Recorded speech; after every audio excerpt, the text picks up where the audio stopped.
The big question: how did the Dawes Act change Native Americans' land rights? The taking of the land. By the late 1880s, nearly all Native Americans had been forced onto reservations or assimilated into U.S. society. Forcing people onto reservations did not bring peace. Even on the reservations, far away from their ancestral lands, stripped of their culture and forced to learn a new way of life, some Native Americans would not give up the fight. Eventually, Congress passed the Dawes Act, officially the General Allotment Act of 1887. The Dawes Act was the final act that forced an end to the conflict between the United States and Native American tribes. This act did away with reservations altogether, based on the belief that the only path to survival for Native Americans was for them to assimilate and own land as individual family farmers. It did not simply take more land or carve up existing reservations. The Dawes Act actually aimed to destroy the heart of Native American cultural identity, the one thing no other treaty or act of Congress had done. Henry Lawrence Dawes, 1816 to 1903. Under the Dawes Act, reservations were broken up, and Native American families who lived on those former reservations received 160 acres of land, the same amount granted to settlers or homesteaders by the Homestead Act. This act forced Native Americans to work and survive as individuals and not as part of a tribe. However, most of the acreage that was allotted was on existing reservation land that was usually unsuitable for growing crops. While most homesteaders had a good chance of making a living off their 160 acres, most Native Americans had no such luck on their dry, dusty allotments. Any land not claimed by Native Americans was made available for sale to non-Native American settlers. Those who could not earn a living from their allotment had to sell their land to non-Native American settlers for needed cash.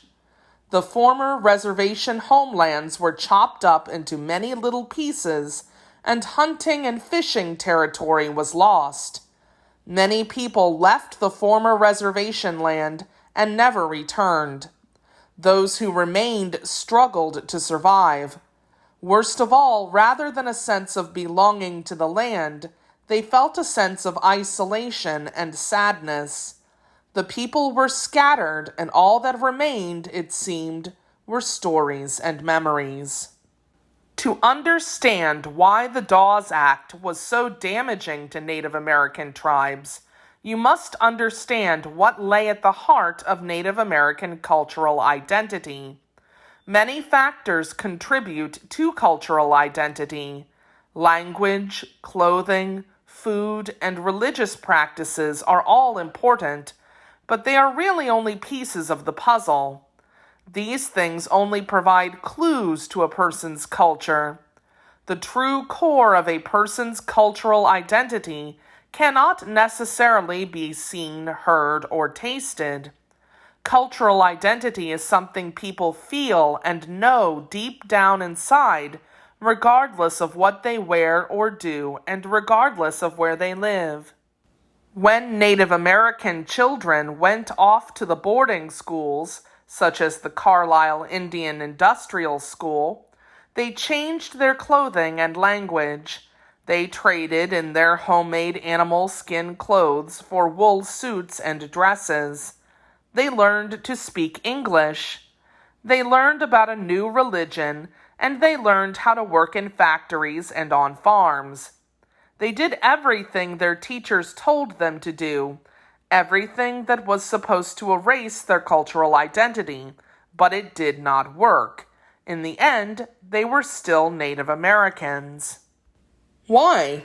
What was it about the cultural identity of Native Americans that could not be easily erased or forgotten? The answer to this question is both simple and complicated. Land. It is simple because it is easy to see why the land was so important to Native Americans. But it is complicated because, according to Native American traditions, there is more to land than dirt and rock. There is more to it than plants, animals, and all the resources necessary for survival. Land is not simply a place where a tribe lives. Land is part of the tribe itself. Land is the thing that makes the tribe whole. Anyone can learn to hunt, but how many people know how to make a perfect bow and arrow using only materials available on the grassy prairies? How many people can look at the forest floor and immediately know what kinds of animals have walked through the area in the past few days, how big they were, and in which direction they were headed? How many can predict the weather by watching birds or observing the moon? How many people do you know who can find enough food in the desert to feed an entire extended family of 50 or more people? To not only survive, but also to raise a family and live comfortably in the forest, plains, or desert requires great skill and knowledge, more than a single person could teach himself or herself. Living such a lifestyle brings people into direct and intimate contact with nature, with the land itself, as well as with the sky and waters and with other people with whom they must work and share in order to live. This was very different from the way people of European descent lived at the time, and it is very different from the way Americans and Europeans live today. Rather than conquering or taming the land, Native Americans blended into the land. They built sturdy, cozy houses. They moved across the land following age-old trails. They had excellent tools, but not machinery or factories.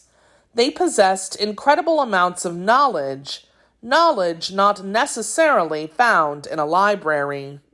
For people living today, survival in the forest or other wilderness would require all our energy and time. How much spare time would you have for fun and games if you found yourself in the wild, with nothing but your hands and brain to provide food, clothing, housing, and fuel? Most likely you would spend all day looking for food and still go to bed hungry and probably cold too. Not so for Native Americans. Native Americans lived comfortably and usually had plenty to eat. They had time for things other than hunting and gathering. They made music and danced and told long, engaging stories. They had celebrations and feasts, and they played games. They were skilled artisans, crafting boats, fine pottery, basketry, jewelry, dolls, headdresses, baby cradles, and all sorts of beautiful objects using whatever was available on the land. This was true long ago, and it is still true today. From this closeness and intimacy with nature, Native Americans developed their truest sense of cultural identity. Their knowledge of the land was the source not only of food and shelter, but also of their stories and beliefs. The spirits they worshipped lived on the same land as everything else. Furthermore, wherever they went, Native Americans walked in the footsteps of their ancestors, whose very flesh and blood was also part of the land. For Native Americans, everything was connected to the land. As long as a tribe was together on the land, they were able to cling to their cultural identity. Without land, there could be no tribe. And so, after decades of wars, treaties, and acts of Congress, the U.S. government finally understood that any land Native Americans were permitted to own as a tribe allowed them to maintain their cultural identity. This is where the Dawes Act finally succeeded, where other acts and treaties had failed.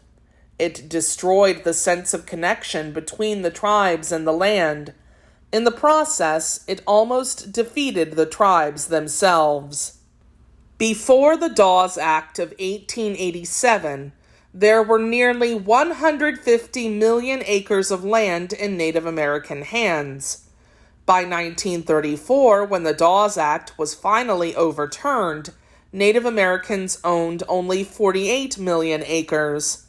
In other words, as a whole, Native Americans had lost over 2/3 of their land. Fortunately, though, with the overturning of the Dawes Act and the Indian New Deal of 1934, Native American tribes were allowed to own land once again. Furthermore, they were allowed to exist as separate nations within the United States. Today, the total land owned by Native American tribes has risen slightly to about 55 million acres. That is only about 2% of the total land in the United States, but it was enough for Native American tribes to revive and renew the core of their cultural identities, the connection to the land on which the tribe depends. That revival continues to this day, nearly 100 years later. The Dawes Act. The most important part of the Dawes Act involved the division or allotment of land to individual owners. As long as the Dawes Act was in effect, no tribe was allowed to claim ownership of any land. Instead, the land was divided into individual lots and given to individual owners. Besides the destruction of their cultural identity, Native Americans also lost even more land as a result of the Dawes Act. Many simply sold their land to anyone who was willing to buy it. Others lost their allotments because they went into debt after borrowing money to try to make ends meet. Some allotments were never given to Native Americans at all, but simply handed over to homesteaders. Hopi petition. In March of 1894, the Hopi people in the Arizona Territory sent a petition to the Washington Chiefs in response to the Dawes Act of 1887. They had observed U.S. agents marking their land and were worried about the effect the Dawes Act would have on their way of life. Thomas Keam, owner of a trading post, transcribed the Hopi petition. During the last 2 years, strangers have looked over our land with spyglasses and made marks upon it, and we know but little of what this means. As we believe you have no wish to disturb our possessions, we want to tell you something about this Hopi land. None of us were asked that it should be measured into separate lots and given to individuals, for this would cause confusion. The Hopi's land was arid and a difficult place to grow crops, and over hundreds of years, they had learned to adapt to the environment. Our fields are numerous but small, and several belonging to the same family may be close together, or they may be miles apart, because arable localities are not continuous. They shared farmland among families and moved their farms when winds blew the fertile sands across the land. The American is our elder brother, and in everything he can teach us, except in the method of growing corn in the waterless, sandy valleys, and in that we are sure we can teach him. They did not want to lose their cooperative way of life or the freedom to move their farms as needed.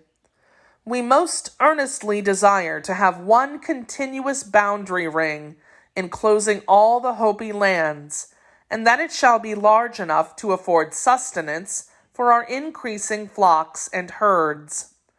The Bureau of Indian Affairs never sent a response to the petition. The U.S. government continued to carve up Hopi land. However, several years later, they gave up due to continued resistance and confusion about land rights. To find out how you can help preserve Native American culture, visit http://www.nativelanguages.org.